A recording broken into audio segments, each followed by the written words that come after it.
I thought that I would be done con esta jodienda de Subriel Matias. Y just when I think, okay, it can't get any worse. It just gets worse, se pone peor. Mira, este video va a ser casi todo en inglés porque yo tengo que hablar seguro para que ellos entiendan, pues si acaso le llega. So I'm going to speak in English just in case it gets to them. Because they're trying to gaslight us into believing of a ridiculous conspiracy. Okay, and I'm gonna explain it in a second. And shout out to Mill City Boxing. He sent this to me, brought it to my attention, or at the very least, just brought it to my attention. I'm not saying that he just sent it just to me only, but he did send it my way. So shout out again. I greatly appreciate it. And again, this is ridiculous. But before anything, if you're new here, thank you for stopping in and choosing this channel. If you're older subscriber, thank you for the continued support. I really appreciate it. Listen, the past few videos, thank you very much. Please check out the Yomi video, the Juan Ivan Orengo video. It's not the most polished video in the world, but it's a start to show you who Yomi is. So please go ahead and go check that video out. Listen, let's talk about this thing right here. This right here.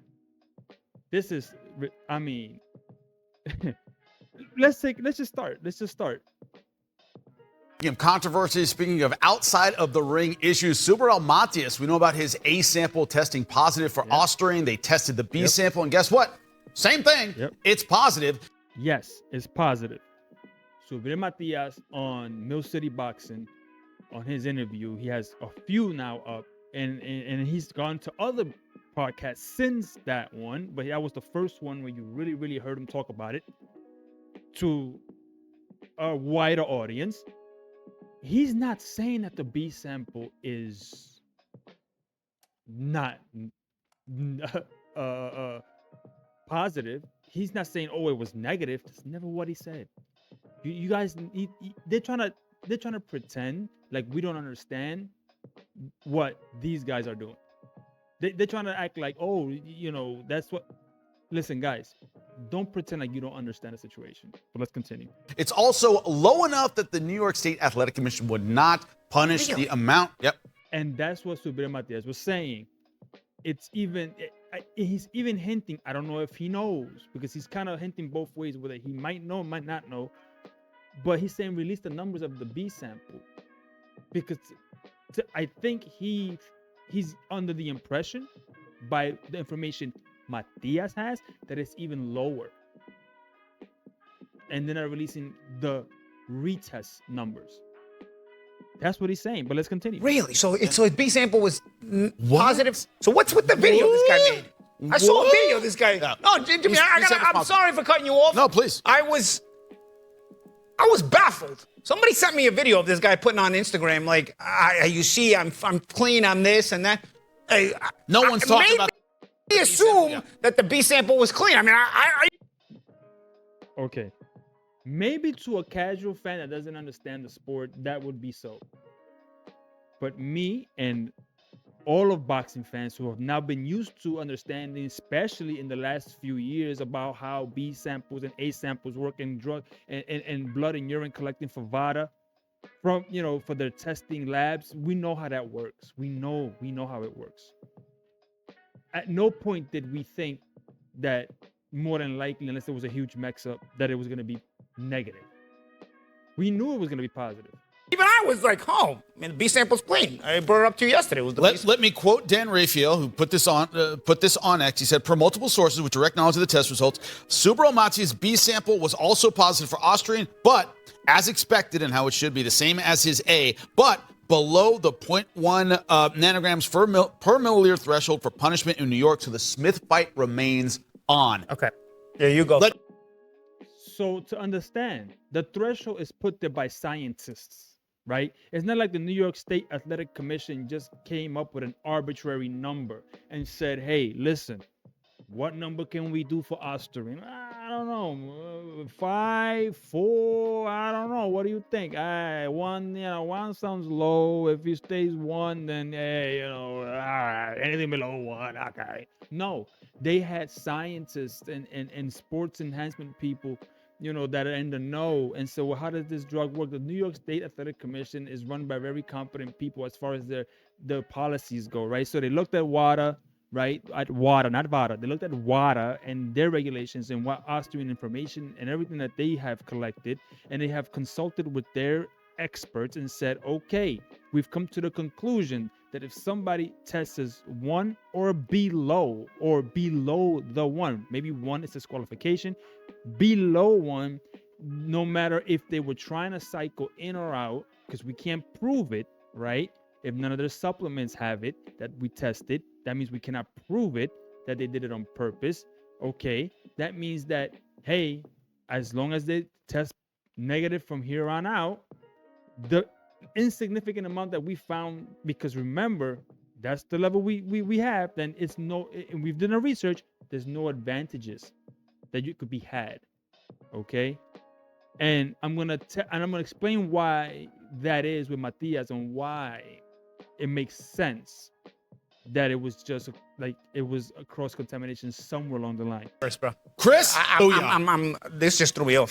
First thing, just to explain what the A and B samples are, because apparently a lot of people don't understand Same what it is. sample. It's the exact Same piss. same We piss. know this Same already. thing. It's the Yes. same sample. We get It's that. just split into 2 separate vials, just in case that whoever's doing the laboratory test Can I contaminates. Can I explain? So they can Here's check what the second Paulie one. thinks is They're not key. going to contaminate it I'll twice. be I don't know if this is gonna come off he's vulgar. funny. So what we do, we piss in 1 big cup. Yep. Mind you, this is Paulie Malignaggi talking down to you guys, the audience. He's talking to you. He's talking to you. He's talking to you. He's talking down to you, like you don't understand what's going on. That's what Paulie Malignaggi is doing right now, in this clip right here. He's talking down to the boxing audience. Okay, he thinks that you and I and everybody else watching is dumb, and that he needs to break it down in a way that us dumb people could understand. That's what he's doing.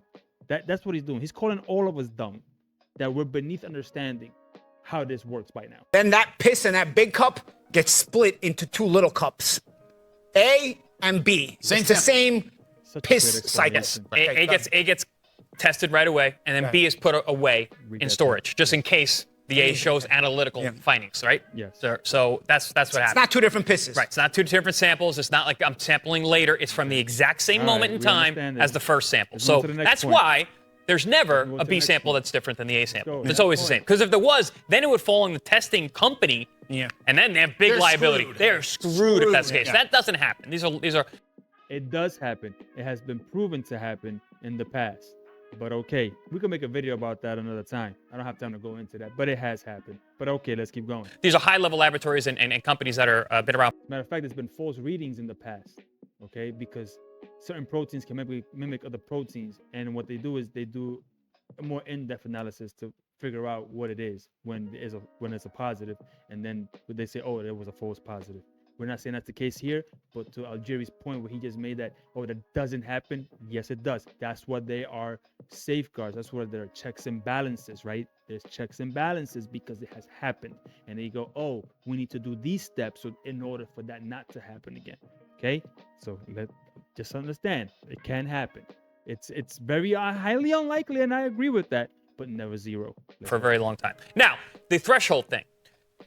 According to WADA, World Anti-Doping Yes. Association, and actually VADA, Right. this is a no-threshold drug. Absolutely. If it is in your system, the Absolutely. analytical finding is bad, it's positive, Absolutely. you're WADA is not a governing body.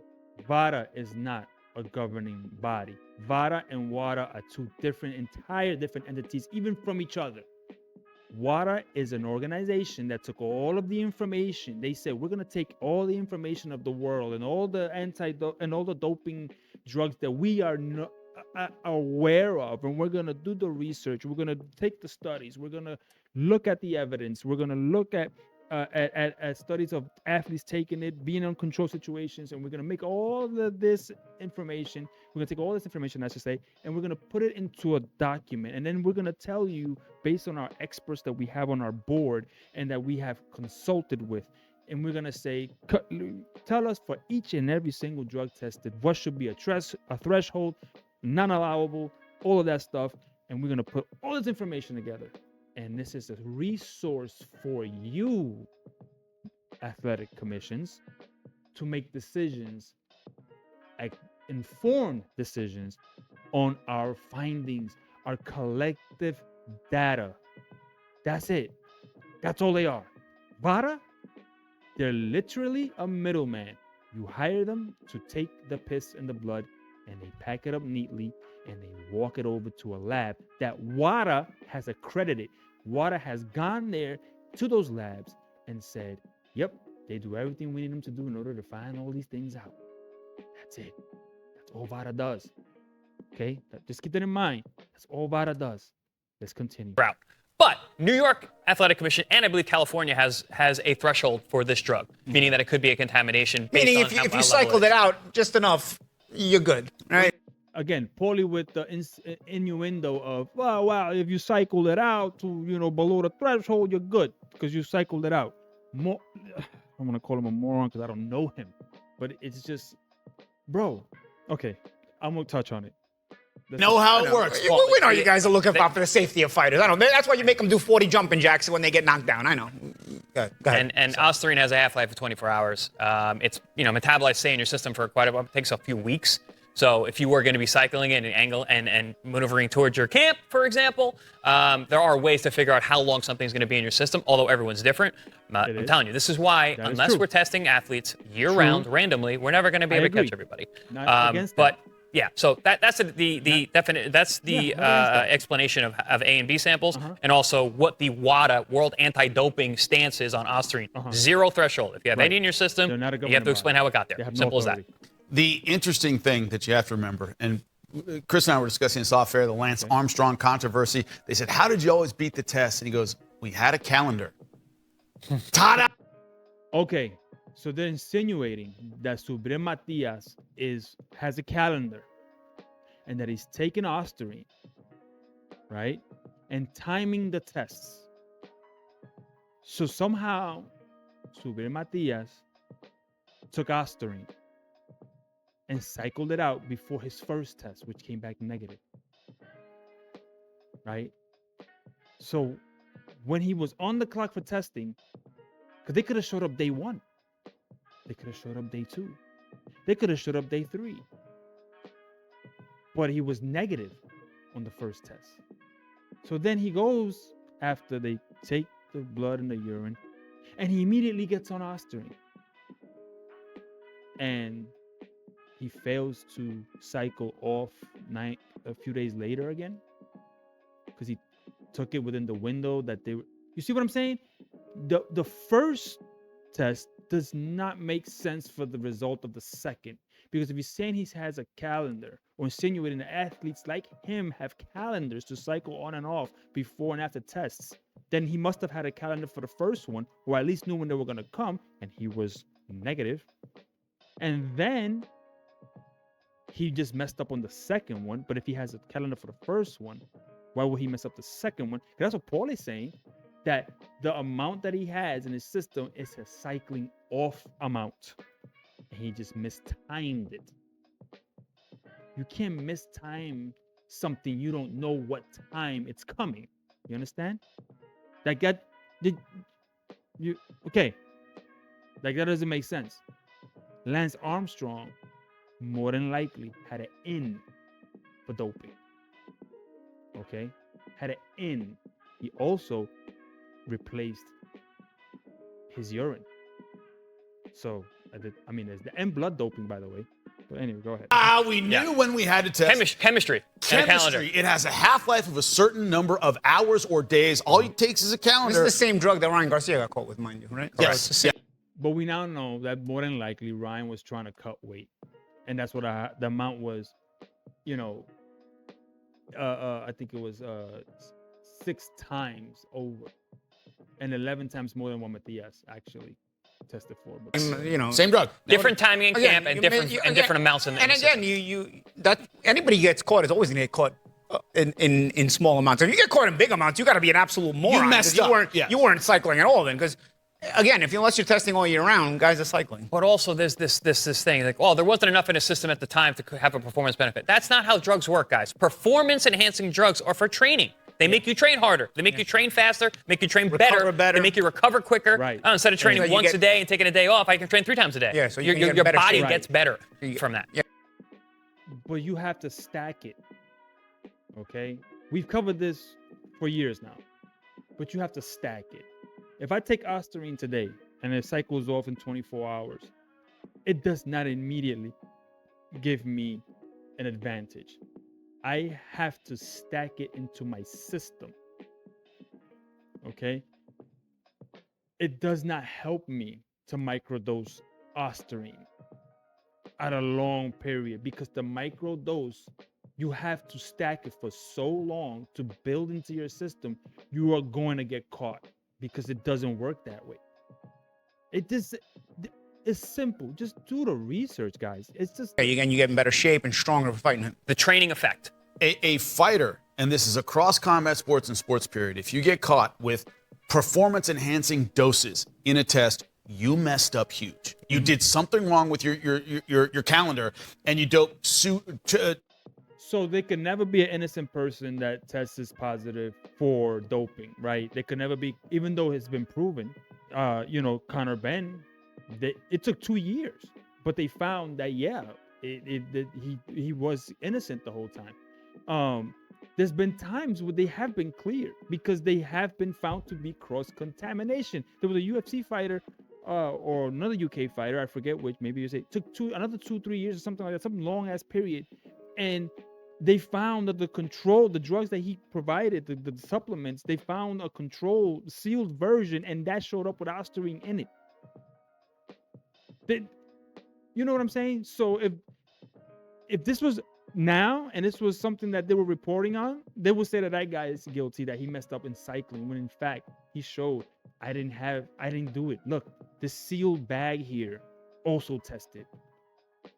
So, by definition, they don't believe in due process. They don't believe in due process. They don't believe in exonerations, in investigations. So they don't believe in legal systems. They don't believe in trials. They don't believe in sobriety tests. People have been arrested for DUIs who were never drunk, and later, when they took their blood at the hospital, at the station or at the hospital, weeks later, it comes back, they were never drunk, but they charged them with DUI because they looked like they were drunk. Subriel Matias looks like he was doping, so he must have been. But there's a process, and they don't believe in it. They don't believe in it. They don't believe in any process. Too close to the testing window. When these guys get caught with minuscule, oh, come on, it was so little. Because you were at the end of the cycle. And so it's either you're dumb and you pop for a whole lot, or you're dumb and you pop for very little because you didn't time it right. There's no gray area for them, right? There's no, I really went to GNC and I bought an unregulated, guys, sports supplements are not FDA regulated. They could be made anywhere and be touched by anything and packed by anyone. You don't have to be a chemist, a pharmacist, or anybody to make a supplement for exercising. You just put the pill together, put some ingredients on a label, and you can sell it to whoever you want. There are no regulations on supplements. It's the Wild West out there. It's like the early days of the internet. It's a Wild West. You got caught right before the day. Chris, you and I were talking about it. He may have mistimed this by 24 hours. It may have been 12 hours might have cleared his system. The amount in the system is so small, and it's so far from the fight. I mean, this testing was 6 weeks prior. No, more. 2 months? 2 months prior? Yeah, because that's when the testing starts. So you got to clear your body before. See, so he's saying, Paulie says again, it was, that's when the testing starts. So it was, it has to clear from your body. So he's insinuating that he was doping before the testing window, and he just mistimed the testing window with him clearing from his systems. But what happened with the first test then? If that's the case, Paulie, then he should have popped the first time because he was dosing off. He was cycling off when he got caught, according to you. So that means that the first test should have caught him, and it didn't. The second one did. Take all the evidence in. But then again, you guys already said you don't believe in due process. So before the camp starts, right? Because then all the testing's going to start. Right. Yeah, and there are. I remember dealing with certain fight camps and certain fighters that would kind of fall off the map for months in between fights, and we were trying to like. but that's not what happened here, Algeri. Subriel Matias didn't fall off the camp. Subriel Matias didn't go into hiding. Subriel Matias actually submitted to 2 tests back to back. It was days apart from the first test that he was negative and the second test where he was positive. It was days. Right? It was days. He didn't go away. They couldn't find him. They can't say, we can't find him. We can't locate him. That's not what happened with Subriel Matias. Again, you mentioned in the story, it's great. And it's maybe unfortunate for you that it happened, but this is not the case. So bringing it up here makes absolutely no sense. Negotiate certain deals for fights going up, and then just like, oh, we can't get a hold of him. We can't get a hold of him. We can't get a hold of him. You know, well, what are they doing? They could be potentially cycling out. So this is just how sports performance works. This is what supplementation, this is what performance enhancing drugs are. I'm not pointing fingers at anyone directly, but yes, you are. You've been pointing fingers directly. That's the whole point of this situation. Why you're in a situation where you have forced him to respond. You have been pointing fingers. You've been insinuating that he killed Dadashev because he was doping, probably more than likely. Then, even though he has had 10 years of testing, and in 10 years never popped at all, ever once. But in this instance, he was dumb, he was uneducated, and he was, coming off. It was cycling off before the testing window and just mistimed it, even though he had 2 tests during the testing window, and one of them was negative, one was positive. And the first one that was negative, nobody talks about. The second one, all of a sudden, that's the one that for some reason, the cycle went down and it came back up. Like I've never heard that happening. But this is something that's been going on for a long time. This is often how it goes. Yeah, and everybody in combat sports knows it. I mean, I'm still baffled.